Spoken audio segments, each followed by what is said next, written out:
Prove it. Prove it. I like that. All right. In the creation of human being and our purpose for being on earth, our job is to be the little gods on earth, the little G's. We are to be the walking humanity that houses the deity. Yeah. We are to be the flesh that encapsulates the spirit. Go ahead, sir. We are to be the ones that, as great a God that he is, that he cannot be measured. He's wider than the widest ocean, deeper than the deepest sea. He is taller than the highest mountain, yet he can live within us. And it is in us that we house, as the Apostle Paul says, this great treasure in earthen vessels. Yet we walk around not realizing the treasure that we have inside, not understanding how valuable it is to have the presence of the Lord in us. If we knew, would we go to some of the places that we go to knowing there was such a treasure that was inside of us? Would we do some of the things? Some of us are leery to carry certain amounts of money with us because we know there's something of value on me, and I don't want what's valuable to be compromised because of where I am. I don't want somebody to understand the worth and the value of something I possess and try to take it from me. I don't want in any way something that is of value to me for someone else to try and take it. If we understood what we have on the inside, we would protect it. Amen. But mankind, we seem to squander the presence of the Lord. We seem to squander his very presence on the inside of us so much that David asked the question. He says, what is man that you are so mindful of him, and the son of man that you visit? Why is it that these people who you can't seem to trust, who can't seem to follow you, who don't do the very thing they're made to do, why do you pay so much attention to them? Why is your eye always on? Why do you know so much about them? Why is it that you seem to take care of them when they don't take care of you? Why are you always speaking to them when they're not listening? Why are you moving when they're not following? But we house his presence. It was with pleasure that he breathed into the dust, into the clay, and created mankind. It was with pleasure that he gave him the characteristics and the likeness of himself, that when he looked at it, that he would be pleased with it. He would look on earth and see mankind walking around knowing there's a piece of me in there, and there's a piece of me in there, and there's me in him, and there's me in her, and there's me in the east, and there's me in the west, there's me in the north, and there's me in the south. Everywhere on earth I can see myself. Unfortunately, in the layers of humanity, in the layers of flesh, and the layers of skin, we seem to bury what is our greatest treasure. We don't realize it's our greatest treasure because when we get up in the morning and we look in the mirror, we don't see the presence of God. When we look past the reflection on the window, we don't look and say, God, I see you in me. All we see is our shortcomings. We see our failures. We see our flaws. We see our disappointments. We see our own pains. We see the things that seem to hurt us and to seem to haunt us day in and day out. When we look in the mirror, we don't see what God sees. Maybe it's not you. But when I look in the mirror in the morning, I don't always see what God sees. And every now and then I have to pray, Lord, open my eyes. Take the scales off my eyes, because what I'm looking at doesn't seem to resemble what you say I am. Sometimes how I feel isn't always what you say I should feel like. And what I do seems to not always be what you say I should do. So take the scales off my eyes so when I see myself, I can see the pleasure that you see when you created me. I can see what you designed for me to be when I look at myself. But unfortunately, there are layers, not just layers that we put on ourselves, but sometimes layers that others will put on us. Have you ever thought of yourself not in the way that you know yourself to be, but someone said something about you, or you heard that someone said something about you, or called you a name, or called you some kind of adjective, and you suddenly started to look at yourself that way? I know I'm not ugly, but someone told me I was ugly. Now I look in the mirror and I'm seeing every flaw that there is. I know I'm not short, but so-called measuring myself against everything that seems to be taller than me. I know there are things that are not me, but because someone added a layer on to me, my Lord. Now when I see myself, I don't see what God sees. I don't see the treasure that's inside. I see what I called myself. I see what someone else called me. I see the hurt from that situation. I see the pain from that circumstance. I see the disappointment from having to go through that trial again. I see the hurt from having to go through that situation again. I see the many times I thought I would be further along by now. Come on, sir. I see the times that I I'm more successful. I thought this path would have taken me there. I didn't expect to be where I am, so now I see myself differently. When you're a child and you fail, you just get back up and try again. But the longer you live and the older you get and the more you try, the slower you are to try again. Many times it's not because we fear trying, we just fear failing. Because we know that with every failure comes another layer. With every disappointment comes another layer. And it's hard to see ourselves successful when all I keep doing is failing. Talk, sir. That's just failure. Some people, they try relationships and now I can't see myself in a relationship because all the previous ones have failed. I can't see myself in a good job because all the other ones I got let go from. I can't see myself in this position because everything I've done to get there has kept me from it. My God. So we do not live up to our fullest potential, not always because we don't have it within us, but because the layers seem to create distance. With everything that happens, we get further and further away from what the goal was. And sometimes it seems that other people can see clearly who we should be, clearly what we're supposed to be, clearly what God sees. And we look at ourselves and say, but I don't see it. I don't see why they say I should be this person. I don't see why they call me that. I don't even see why God chooses to use me. I don't see what he sees in me. I don't see that I'm as faithful. I don't see that I'm as righteous. I don't see that I'm as separated. All I see is my failures. My Lord, my Lord. And then in such a time, God has to prove to us who and what we are. My God.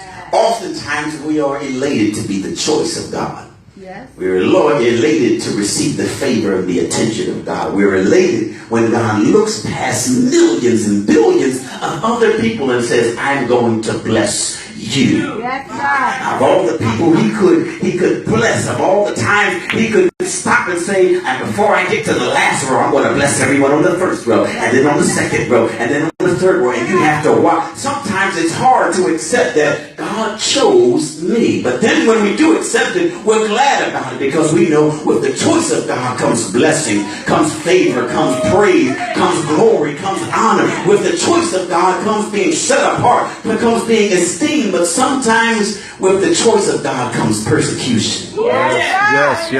Because God chooses people according to what he knows is inside you. And where's the Bible at? Come here. Jesus taught he taught the disciples a parable about the talents. He said there was a master that had those who he had talents, and he gave to each man a measure according to what he could do with it. One, he gave 5 talents. The other, he gave 2, and the other, he gave 1. It wasn't that they all were not worth 5 talents. It wasn't that one was worth more, but he said, I know the one that I give 5 to, they know what to do with 5, and I trust that they will do something with it. When I give 2 to, I know that he can do something with it, and I trust he will do it. That's why not everyone can be a millionaire. Everyone can be trusted to be a millionaire because there are some people that can't be a hundredaire. Some people can't handle holding on to $100 and knowing how to use it wisely and knowing how to budget yourself and knowing how to live within your means.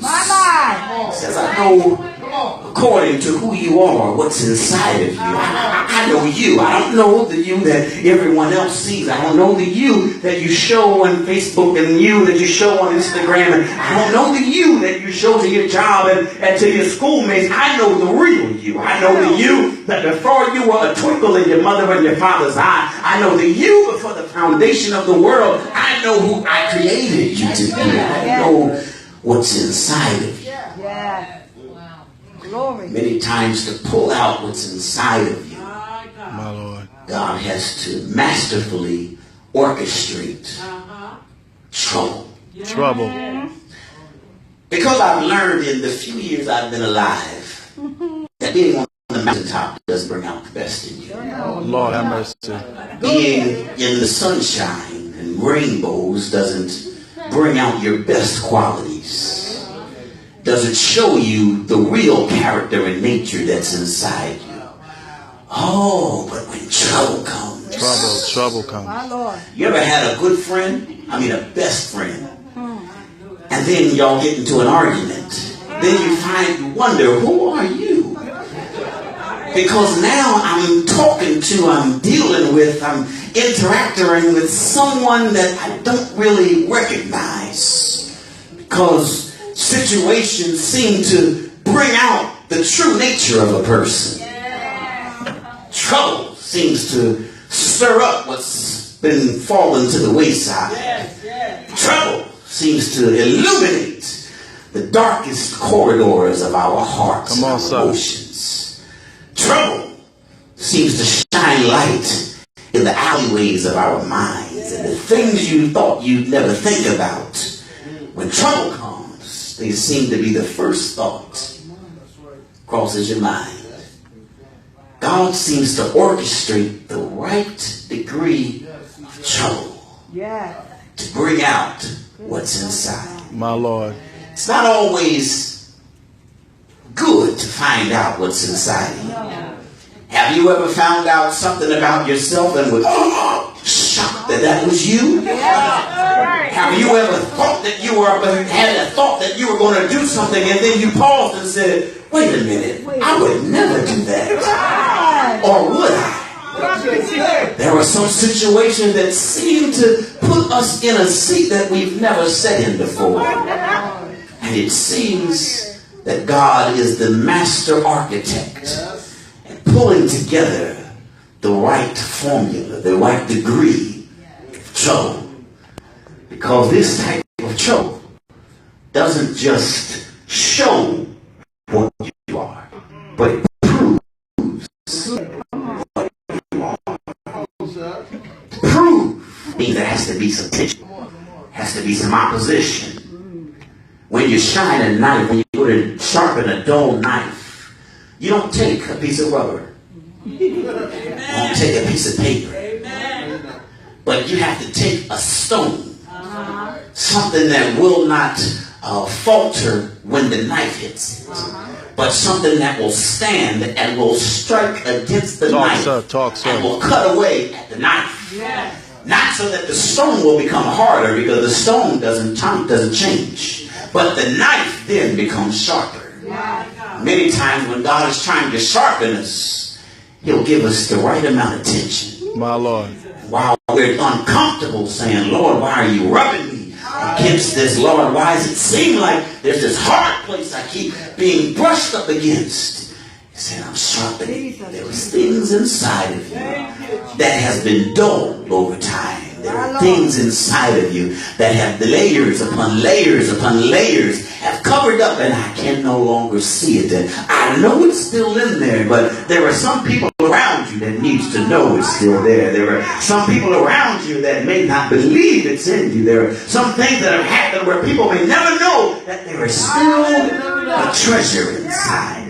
Sometimes we can have done some things in our own lives that we can say, I know I did, I know I went there, I know I did that, I know I said it, but there's still a treasure on the inside.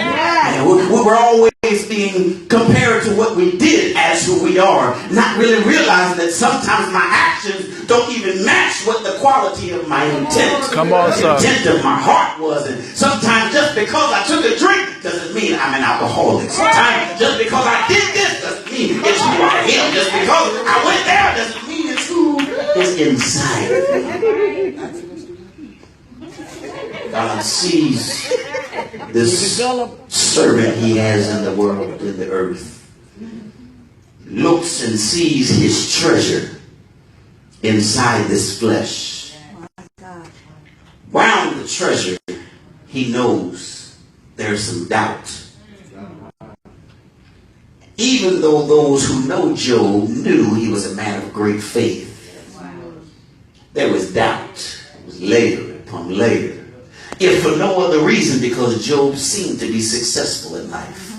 Yes, sir. He had a wife, he had children, he had cattle, he had servants, he had possessions, he had houses, he had land. Job seemed to be doing well off. Yeah. And to Job's esteem, it seemed to be because I trust and believe God, because I serve him and I'm a faithful man, that this is just my just reward. And many times when we leave the service, when we leave church, we feel if I do what God says do, if I live according to his will, then he will give me the desires of my heart. There is no good thing that he'll withhold from me. If I live according to him, then he will lift me up, then he will give my hands, he will not see me in lack. God will reward me for my faithfulness. But it seems to give us tension and pause to think that if I live right, God will take from me. Come on, sir. Job, minding his own business, living faithfully. Living faithfully. Was the subject of a conversation in heaven. All right. Come on, sir.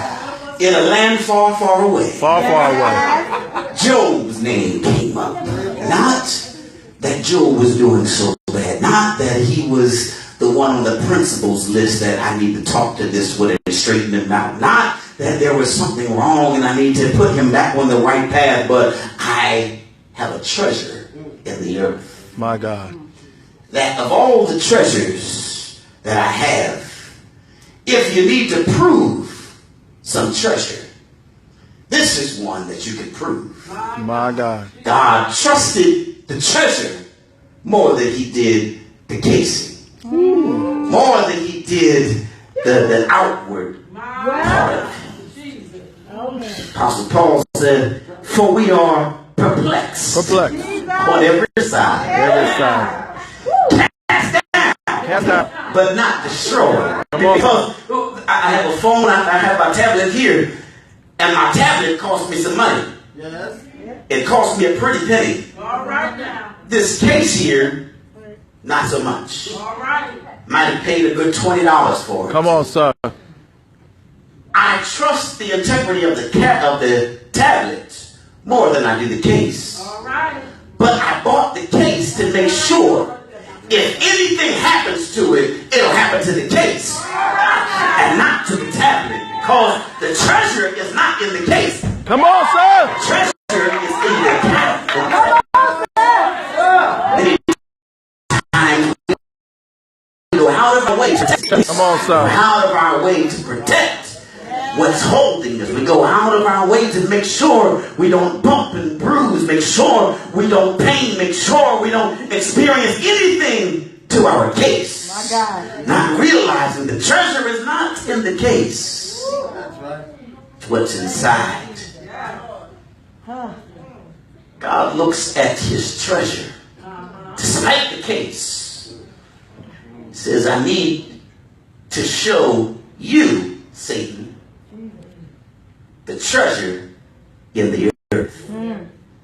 Satan did not believe that there would be such a treasure. He said, no. There are things that you can make me believe about that treasure. Come on, sir. But it's not really what you think it is. Because if you allow me to prove it, glory, I'll show you where it's weak. I'll show you where it won't hold up to your standards. I'll show you that if you allow me to bring the certain circumstances upon it that would make it falter, that would make it crumble, I'll show you it's not really worth what you see it as. My God. God says, I know my treasure. I know my treasure. That's my son on the drums. We had a talk a little while ago, and I told him, I said, I know you better than you know yourself. That's what we tell our kids. Mother, that I would never believe that I would be saying that 20-something years ago, but I found myself saying it. I said, there were some things about you that I know simply because you came from me. Come on, sir. So there were some things his mother would tell you, I'll have to translate between them. Sometimes I gotta say what she meant when she said was blah blah blah, but this is what she meant because I know what he's thinking and I know what he heard. Then I have to say what he meant when he did this was because I know what he did and I know what he did was according to this, and I'm like, okay, I know if it was me, this is what I would have said, this is what I would have did, this is what I would have heard, this is how I would have responded. But it doesn't matter what the enemy says. It's not true. God says, I know me. Come on, sir. You better talk.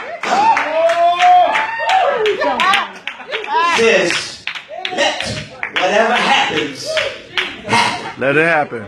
But, watch it, don't touch me. Don't touch me. Lord, because you can inflict anything you want on the case. The case is not my concern. I'm not coming back for the case. I have no investment in the case, but you can't touch.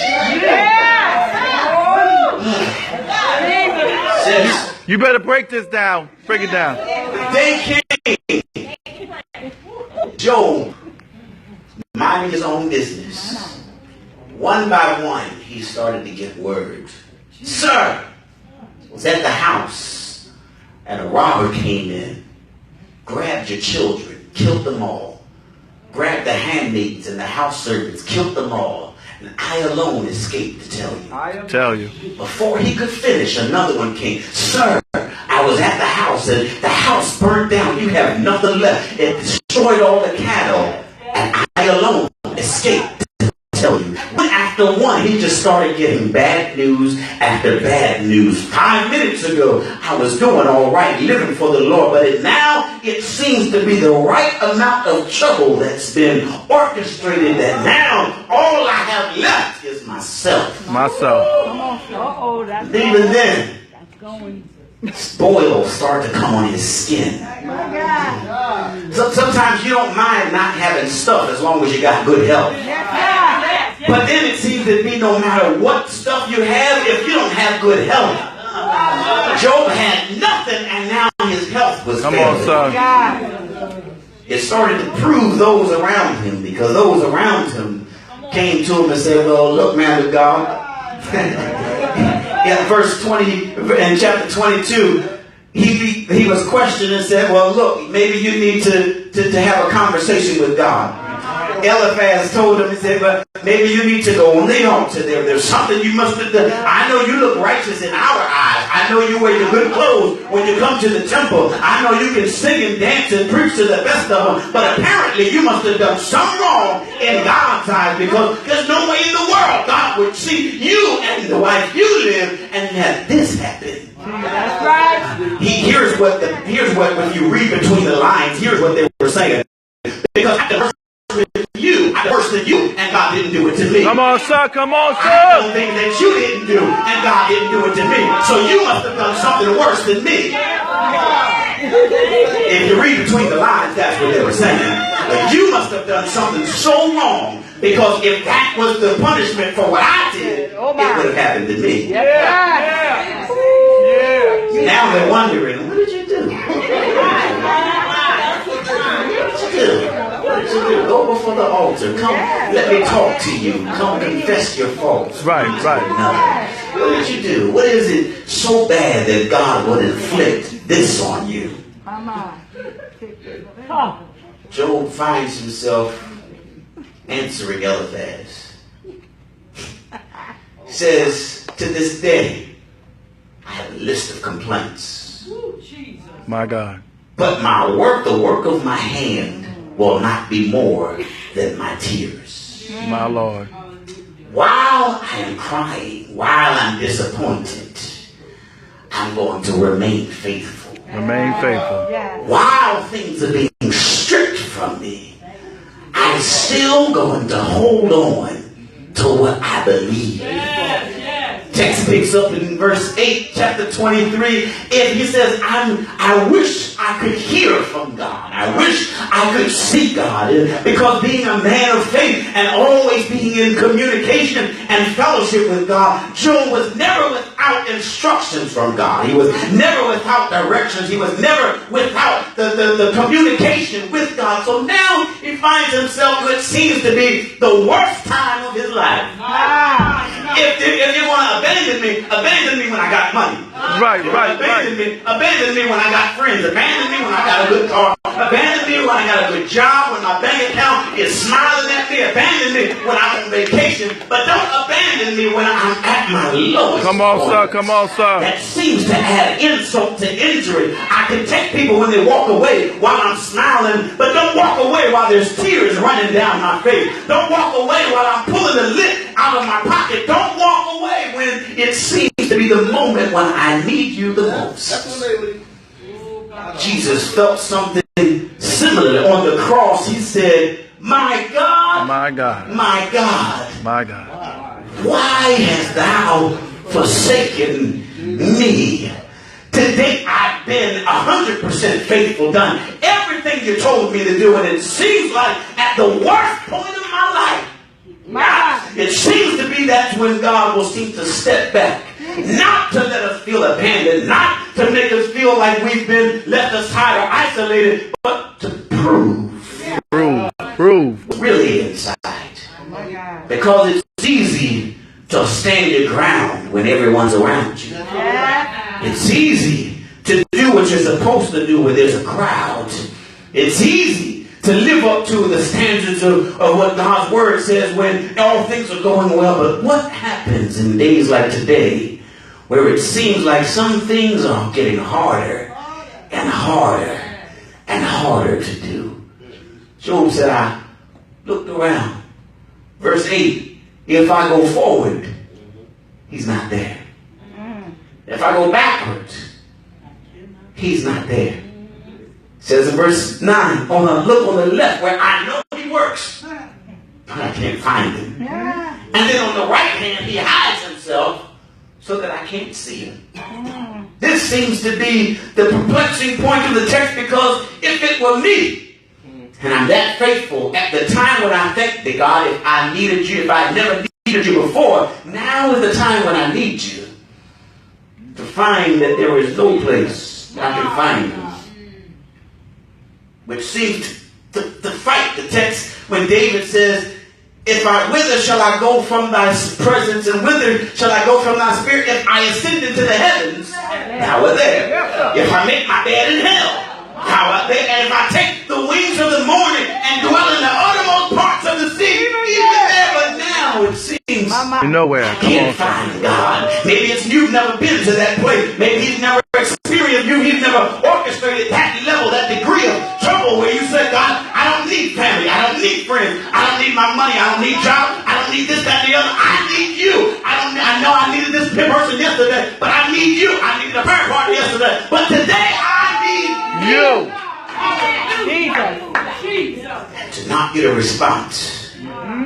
Most times, that's where it challenges our faith. Come on, sir. It challenges to not know what's coming next, to not know what the next step is, if there is a next step, to not know what we should do, if we should do anything. It challenges our faith when we don't know, but that's the very thing that faith is. The substance of things hoped for, and the evidence. The evidence is not just given. Evidence is proven. Evidence has to have a case around it. Evidence has to have something that comes against it to show that even if this happened, this is what the evidence shows.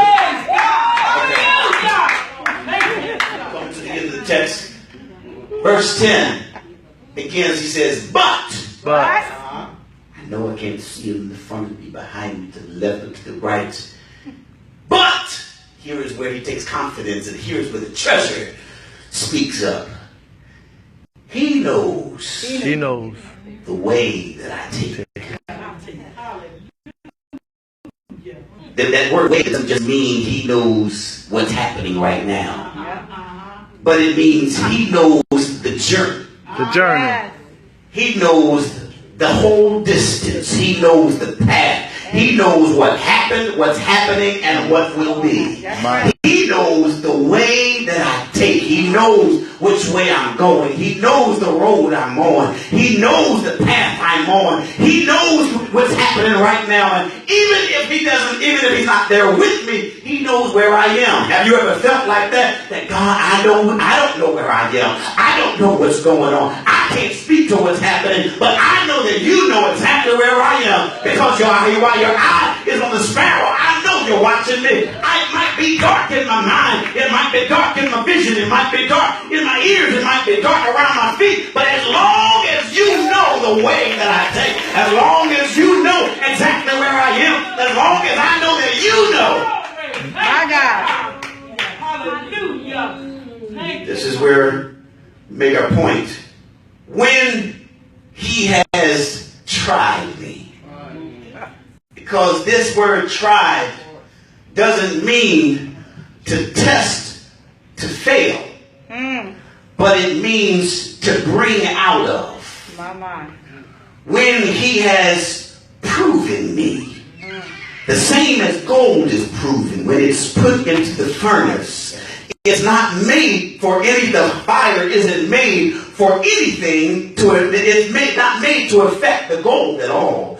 The fire is made for the impurities that are around the gold. Yes. Fire is made to burn off the things that are not gold. Right, come on. Fire is made so that when the gold goes in, no matter what it's on, no matter what's on it, no matter what's in it, when the fire is put on it, the fire will burn out everything that is not the same as gold, that is not equal to gold, everything that seems to take the gold, everything that seems to compromise the value of the gold. When the fire is put on it, the fire will burn all of that off. So when it's extracted, all you will have is gold. Many times, because we are the gold, and the gold is encased in the casing, we're scared of the fire. We're scared because we know the fire is going to burn some things away. That if I wasn't in church, I would tell you I want to keep a little longer. And that the fire will burn some things away. That if I wasn't in the congregation of the righteous, I would say I want to hold on to this. I might need this next week. I might have to refer back to this on a rainy day. And that the fire will burn away some things that we might not be so willing to give up. God is looking at us saying, I see my treasure. I see my treasure. And no matter what's going on around it, no matter how many layers of impurities are in it, no matter what it's been dipped in, no matter what it's brushed up against, no matter how many times it's been dropped and seemingly broken, I still have a treasure inside. And all I have to do is orchestrate the right amount of trouble. All I have to do is to create and become the master architect at bringing together the right elements to bring out of them what I know is in them. Because at this time, Job had nothing left but what he believed.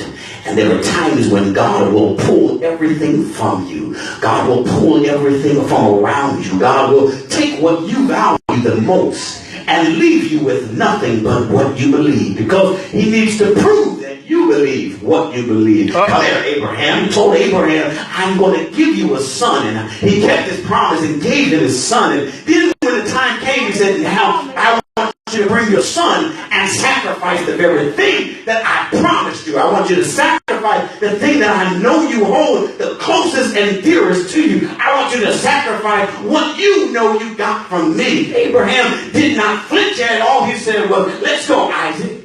Come on. How many times will God ask you for something that is nearest and dearest to you and you not flinch because you know what you believe? If the Lord giveth and the Lord taketh away. But blessed be the name of the Lord. I don't know what it is in your life. that you might be holding on to. But there were some things that God is trying to prove within you. There are some things that God is trying to prove, not just to you, but also to your associates, to your family, and to your friends. There are some things that are in you that God is trying to prove, not just to those around you, but to those that will hear from you. Because this Job's life was not just about what was going on at the time, but he knew over 2,000 years later, somebody's going to need a life to reflect on. Somebody's going to need a life to think back on. Somebody's going to need an example to say, if God did it for them, he'll do it for me.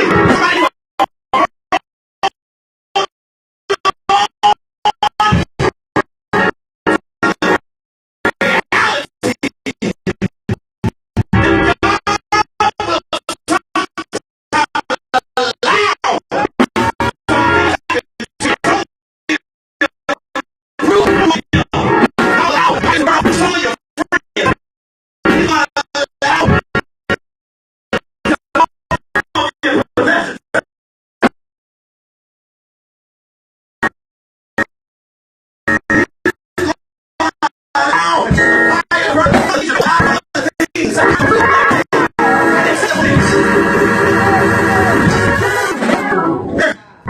is the end of the thing. Come on. Than the beginning thereof. He will perfect, establish, mature everything concerning you. He will bring you to a place as Job that no matter what has happened, because they can't negate the reality that it has happened. It has to be a story that has to be told. When you go to trial, trial is not this. It's not to prove the innocence. It's not even to prove the guilt. Trial is to assumedly prove the truth. Because on each side there's truth. And the trial is to bring out what may not be evident on the outside. It may not be obvious on the outside, but it has to go through the scrutiny where the prosecution has to present a case, and then the defense has to rebuttal it, and then the defense has to present the case, and then the prosecution has to rebuttal it, and they have to keep going back and forth, making sure that each one proves the other side, and making sure that at the end of it, the judge's job is to recognize what the truth is, because the truth is the treasure that's inside both of the arguments, and it may not be evident up front. Sometimes it just takes a little bit of going back and forth, and you wondering why it seems that you can't get stable, and it seems that you can't be in one place at one time, and it seems like you can't hold on to things like you want. It's because God's trying to prove what's inside. You better talk, sir. You better talk. It's in the right amount of trouble. And they're going to be crying at night. They're going to be scratching their head during the day. And then their quiet time, they're going to have their chin resting on their hands, wondering what's going on. And every now and then it's going to pain me to say nothing, but at times I got to stand back and just let them handle it. I got to let what's in them come out, because when you have no lifeline, when you can't reach out and be rescued, and what's really inside of you comes out. Some of us have an animalistic nature that it seems that if everybody leaves us, then the worst things of us start to come out, and the things that we really, really wish we never have a resort to seems to come out of us. Sometimes God will leave us in that position and say, I know you might have never done this in any other case, but let me show you what's inside it. You might have never praised me like that, but let me sit back and watch what's inside you. You may not have worshiped like that before, but let me stand back and let me see what's inside you. You may not have ever done the things that you're about to do, but let me step back and let you see what's inside of you. Because too often you've been relying on something else rescuing you. You've been relying on the pastor. You've been relying on the deacon. You've been relying on the elder. You've been relying on somebody else to pray you through. You've been relying on somebody else to speak a word. But every now and then I will shut up the heavens. And every now and then I will pull back the man of God. Every now and then I will create a level of separation. I will put distance between you and them, just so that what's in you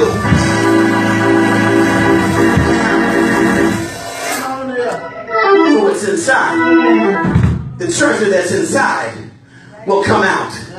Because he knows